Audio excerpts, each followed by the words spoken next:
yet.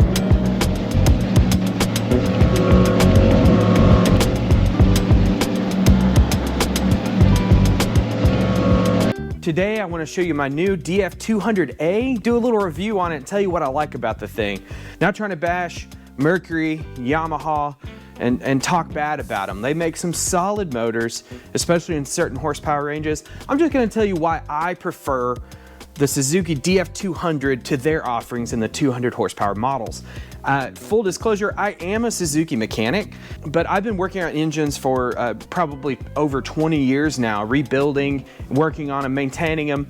I don't really have brand loyalty when it comes to vehicles and even boat motors. I do prefer the Suzukis. There are reasons to buy other boat motors, of course. I'll get into why I prefer this motor, and then we're going to do a test run, show you how the thing runs, how it performs, and how it performs with a heavier load. What do I like about the Suzuki? So, like reliability and longevity, I know this is a contentious topic. There's a lot of success with this, especially Yamaha, but Suzukis have even more reasons to be more bulletproof, in my opinion. You're seeing a lot of commercial guys switch to these motors for that reason. A couple of differences, like especially in the 150 to 200 horsepower range, and pretty much all of Yamaha's use a timing belt instead of a timing chain. Suzuki has an oil bay timing chain, right? It's in the oil pan. Almost never breaks, almost never needs any maintenance whatsoever. Yamaha, now this is you've heard these stories before, they are quite true. Every once in a while, especially with an old tired timing belt that may be toward the end of its life, prop strike or lower unit locks up from all the oil dumping out of it.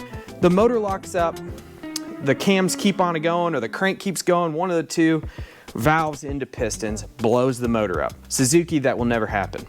Another thing I like about the Suzuki is the gear reduction. When you're dealing with heavy boats, heavy fishing boats, pontoon boats, Tri-Toons, with heavy loads on them, a bunch of people and a bunch of gear, the Suzuki walks off and leaves the other brands. And this thing just pushes. It runs so good, even with all that weight on there, because of the gear reduction. Sorry to keep trashing Yamahas. The 150 through 200 has counterbalance shafts in it to keep the thing running smooth. And so does the Suzuki. It has that one counterbalance shaft that runs off of that timing chain. All metal gears. In the Yamaha, those gears are fiber running off the crankshaft. If you have a prop strike and the engine stops abruptly, you have to change those fiber gears, and you can't just change the gears. You have to change the entire counterbalance assembly. And the last time I checked, I think it's like $650 just for the part. And then you're gonna run into other shop fees, and then of course the hours to put it in there. The repair can be, $1,500 or more every time you have a prop strike. That's before you address the lower unit and any other damage that was done. A lot of deep sea fishing guys remove the teeth off those fiber gears so the shafts just sit there and don't do anything. Another thing is how remarkably quiet this motor is. Before I hit the key, I've learned to touch the handrail just to make sure that I'm not gonna bump into the flywheel, with the starter. Like, I'll put my hand on there and make sure it's running, because you can't hear the thing. You'll think, I'll get busy doing things and I don't know that the thing is running. It's just crazy how quiet it is. And I'll show you that when we do the test drive. So another thing I really love about the Suzuki and just Japanese motors in general, they are easy to maintain. Very straightforward and simple. Now the Mercury spark plugs, especially on the Pro XS, like 90 through 200 or so, and some of the Verado spark plugs and all that stuff, it is a nightmare. Like, we have special tools that we purchased just to get to them and do the job properly. Suzuki's and Yamahas as well. I mean, goodness, it is so easy to maintain. The Suzuki is just a breeze. Like, really any model of Suzuki, the maintenance is super easy when it comes to like the high pressure fuel pump on the 150 through 200. You pop the cowling off, the VST is right there. I mean, it is just hanging out right there. Mercury, you're gonna have to go all the way down here. It is under the water. We're talking, depending on the model, like 18 to 25 bolts to remove this ridiculous cowling just to get to the water pump that, by the way, is submerged in water, which makes no sense. Sorry, Mercury guys, makes no sense at all. So now what I'd like to do, let's hit the water. We're gonna drive this thing. Then I'm gonna load this thing down with like 1,400 more pounds of stuff. water and other gear. Then we're gonna see how this pontoon boat runs with all that weight. Now keep in mind, this is just a Tri-Toon. It does not have lifting strakes. So if you were trying to apply this science to your boat, if it has lifting strakes, if it's a Tri-Toon, it's probably gonna run anywhere from 2 to 5 miles an hour faster than we show in the video. Now, like and subscribe if you wanna see more crazy boat stuff, boat projects, me working on my houseboat. See what happens.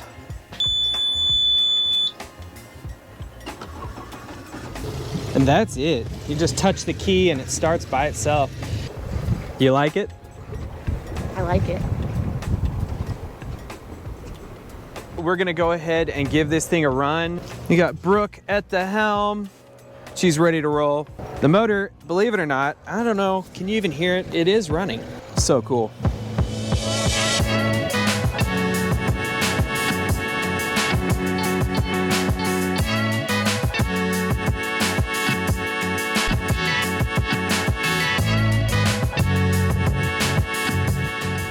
All right, so now I'm gonna add some water to these barrels. Like I said before, it's probably gonna add 1,500 pounds of weight roughly with all the other gear and this water that we're adding to the boat right now.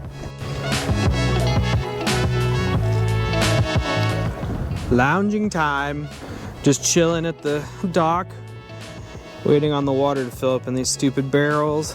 Got this one pretty much full. Got a bunch of junk in the deck box and extra weight. We're gonna see what this thing will do. All right, we are heading out onto the lake again with a whole bunch of extra weight. We're gonna see how this thing runs.